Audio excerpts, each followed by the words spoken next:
condicional, es decir, Dios estaba viendo ciertas condiciones en los hombres para poder ser salvos.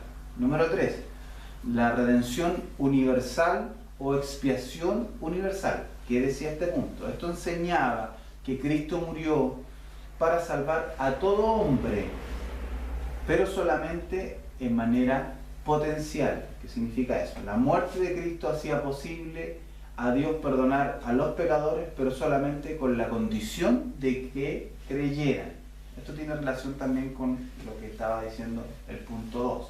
Cristo murió por todos y cada uno de los hombres del mundo, haciendo posible la expiación universal, pero eso estaba sujeto a que los hombres en sí pudieran creer a lo que Él hizo en la cruz. Por eso que es una expresión potencial.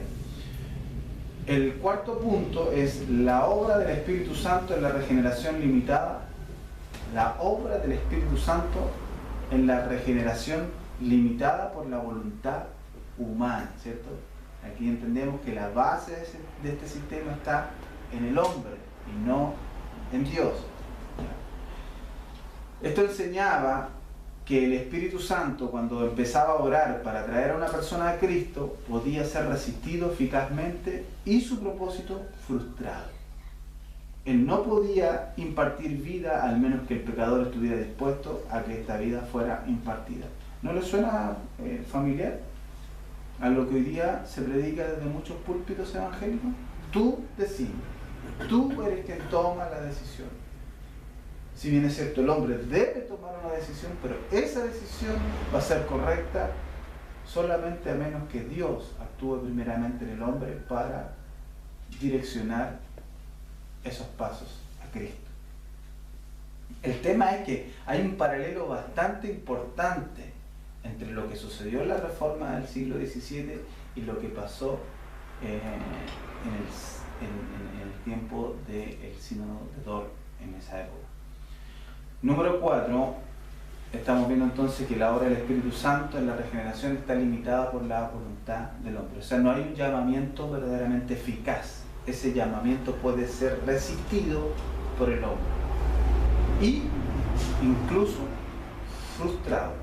Y número 5, que es el orden natural de este sistema, es caer de la gracia. Esto enseñaba que un hombre salvo podía perder finalmente la salvación. Esto es, por supuesto, la consecuencia lógica y natural del sistema. Si el hombre tiene que tomar la iniciativa en su salvación, tiene que retener la responsabilidad para la consecuencia final. O sea, todo depende del hombre, por el hombre y para el hombre.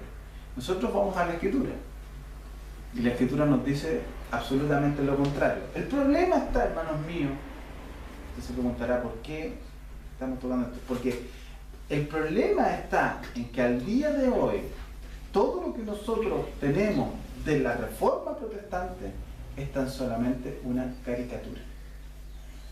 En las iglesias evangélicas tenemos tan solamente una caricatura de lo que significó ese punto en la historia y de lo que han significado las doctrinas del Evangelio.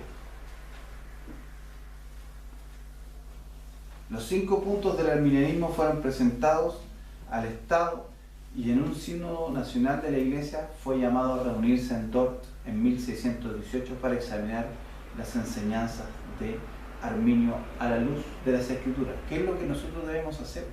Ustedes que nos ven a través de la página de la Iglesia Cristiana de la Reforma, nosotros debemos revisar cada vez que se nos expone algo del púlpito. Debemos revisar el sermón a la luz de las Escrituras. ¿De qué manera usted va a poder discernir? Hay algunas personas que piensan que el discernimiento espiritual es algo místico, es algo como que va a oír una voz externa que le va a decir, no, esto no es verdad. No, el discernimiento espiritual viene por consecuencia del ejercicio que nosotros tengamos en el conocimiento de las Escrituras, del ejercicio que nosotros como creyentes realizamos en el estudio de las Escrituras y en el estudio acabado de las doctrinas que están contenidas en el Evangelio, que son el dogma de nuestra fe. Gente que piensa que el Evangelio es ir y solamente estar un domingo en la iglesia, levantar las manos, cantar un par de alabanzas, dar una ofrenda y luego retirarse a la casa. No, hermano. El Evangelio es algo completamente distinto. Realmente esto es una guerra. Realmente esto es una batalla en contra de las fuerzas de las tinieblas. Lo dice Efesios capítulo 6, verso 10 en adelante, ¿no? El Sínodo de Dort se reunió por 154 sesiones, o sea, no fue una cosa simple. Las cosas en el Evangelio, las cosas en la iglesia se han de tratar de manera seria. Se toma su tiempo para analizar, para estudiar, para poder refutar algo que no esté de acuerdo a lo que nosotros conocemos como una doctrina ortodoxa o una doctrina sana. Estuvieron por un periodo de 7 meses, pero al fin no pudo encontrar terreno en el cual reconciliar el punto de vista arminiano con el expuesto en la palabra de Dios. Reafirmando entonces la posición inconfundible propuesta en la Reforma y formulada por el teólogo francés Juan Calvino. El Sínodo de Dort formuló sus 5 puntos, así llamados tulip o puntos calvinistas, para contradecir el sistema arminiano. Estos a veces son puestos en la forma, como les decía, de acróstico en la palabra tulip, así como sigue, por la palabra, obviamente, en inglés. Total depravity, depravación total, esto es inhabilidad total o corrupción radical. Número 2, un conditional election o elección incondicional. Número 3, limited atonement, expiación limitada. Número 4, irresistible calling o llamamiento irresistible. Y número 5, perseverance of the saint, la perseverancia de los santos. Está punto a punto viendo o respondiendo a la protesta arminiana. Y coincidentemente se forma un acróstico, la palabra tulip. Bueno, así como ya se puede ver, estos asimismo se asientan en completa oposición con los puntos arminianos, ¿no? Ellos dicen en el punto número 1 que el hombre no está completamente caído para volverse a Dios. Nosotros decimos que el hombre está totalmente depravado para volverse a Dios. Ellos dicen que la elección de Dios es condicionada a los requisitos que el hombre pueda cumplir en fe para poder volverse a Dios. Nosotros decimos que la elección es incondicional, porque la elección le pertenece a Dios y Él no ha visto nada en los hombres que los capacite para la salvación. Ellos dicen, o ellos dijeron, que la expiación es ilimitada o universal y que es potencial para algunos que ejerzan la fe en Jesús.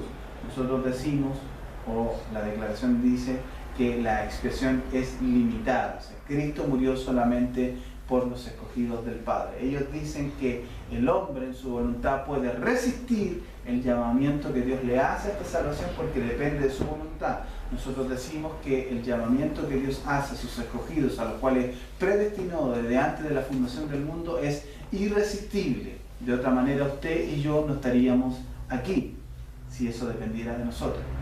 Y número 5, ellos dicen que el hombre, como termina su sistema lógico, como la salvación depende del hombre, entonces el hombre también puede caer de la gracia y un hombre salvo puede perder su salvación. Nosotros decimos que los santos perseveraremos por la gracia de Dios. De manera que esto nos lleva entonces al primer punto que vamos a estar viendo esta mañana. Así como ya se puede ver, el hombre es totalmente incapaz de salvarse a sí mismo a cuenta de la caída en el jardín del Edén. Por eso hemos leído Romanos 3, verso 23, por cuanto todos pecaron y están destituidos de la gloria de Dios. ¿Entiende el texto ahora? Pecaron y están destituidos, están expulsados, no hay comunión, hay una pared, hay una barrera. Es tan sencillo cuando miramos así a la luz que nos da las Escrituras. el hombre y su caída en el jardín del Edén es una caída total y absoluta, siendo así incapaz de salvarse a sí mismo. Entonces, ¿quién debe salvarlo? Dios.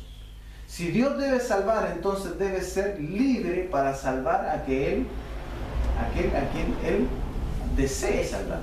Nosotros entendemos que el único espíritu libre es Dios. Si Dios ha decretado salvar a quien Él desea, entonces es por esos por quien Cristo hizo expiación en la cruz. Aquellos que Él va a salvar son aquellos por los cuales Dios envió a Cristo a pagar el precio en la cruz. Y si Cristo murió por ellos, entonces el Espíritu Santo los llamará efectivamente a esa salvación. Esa es la relación, esa es la cadena que va uniendo estos eslabones. Si uno ve la luz de la Escritura, nos va a mostrar esto con claridad y ya lo vamos a ver.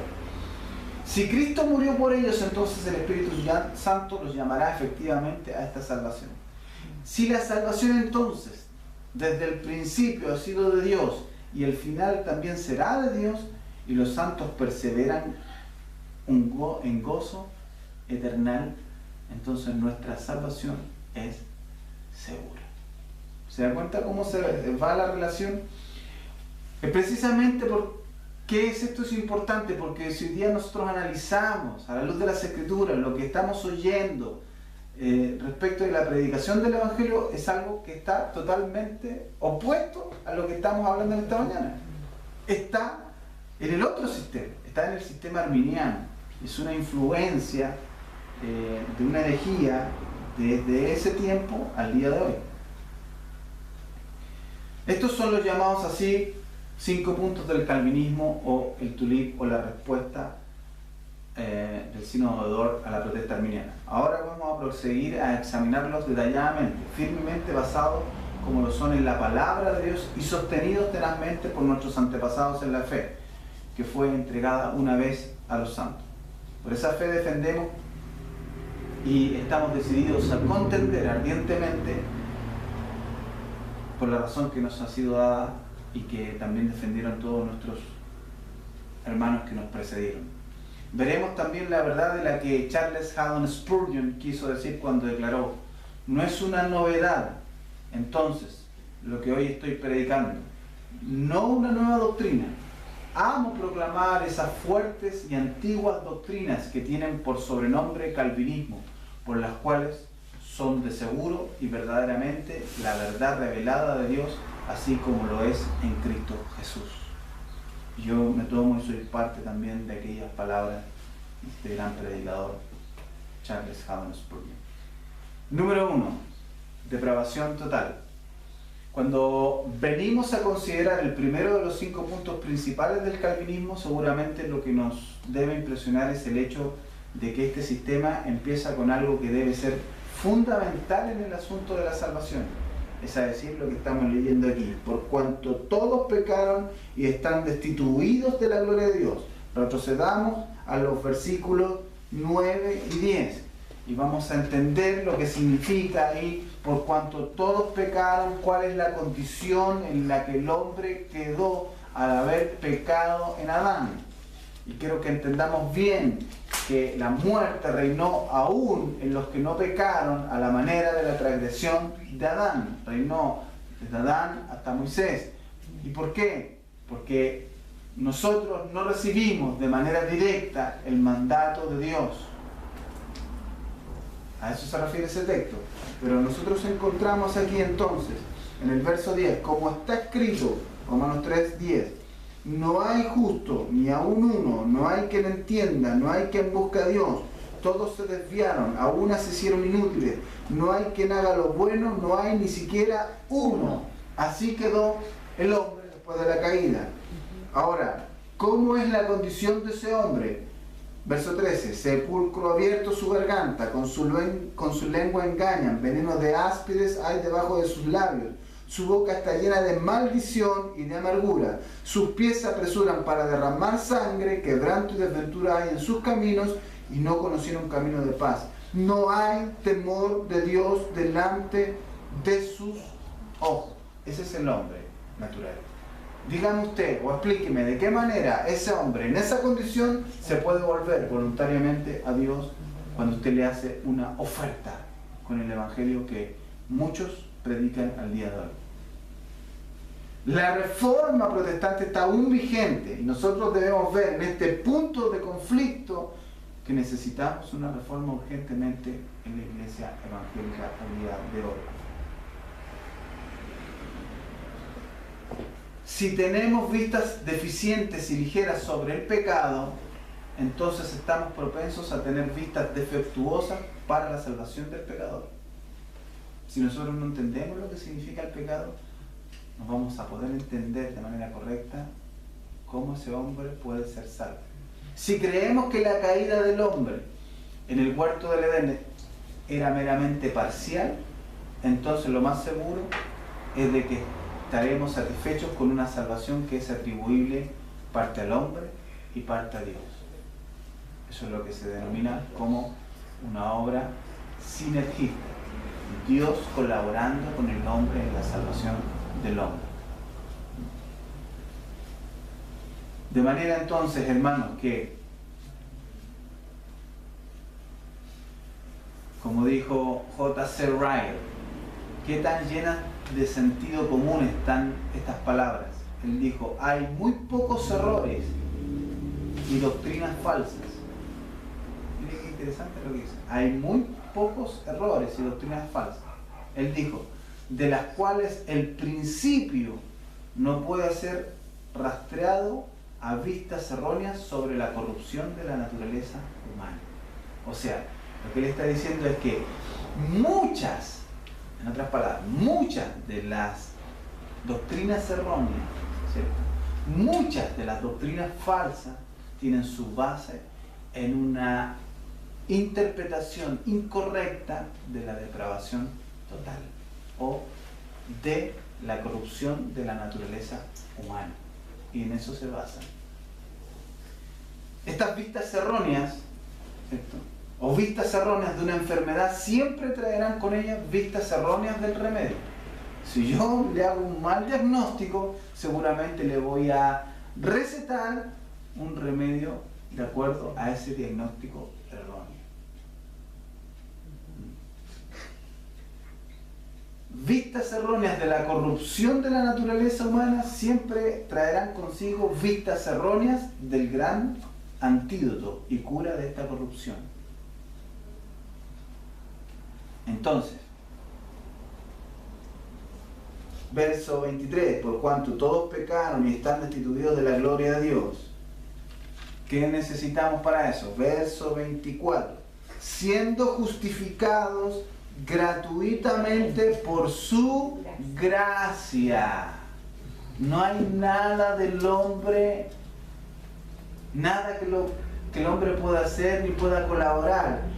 Siendo justificados gratuitamente por su gracia mediante la redención que es en Cristo Jesús, nuestro Salvador.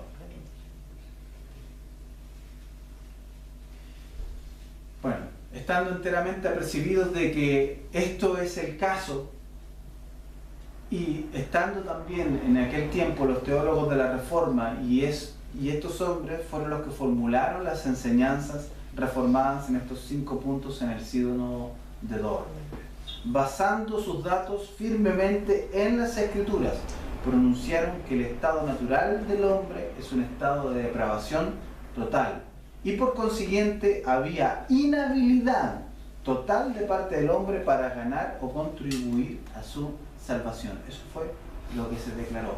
Busque eso, busque esa declaración al día de hoy. Vaya, pregúntele a cualquier ministro que no sea reformado, o tal vez encontrará alguno que profese esto, y no lo encontrará. Hermanos, es tiempo de una reforma al interior de la iglesia evangélica. Cuando los calvinistas hablan de depravación total, cuando nosotros como calvinistas hablamos de depravación total, sin embargo, no se refieren a que cada hombre es tan malvado como pudiera ser.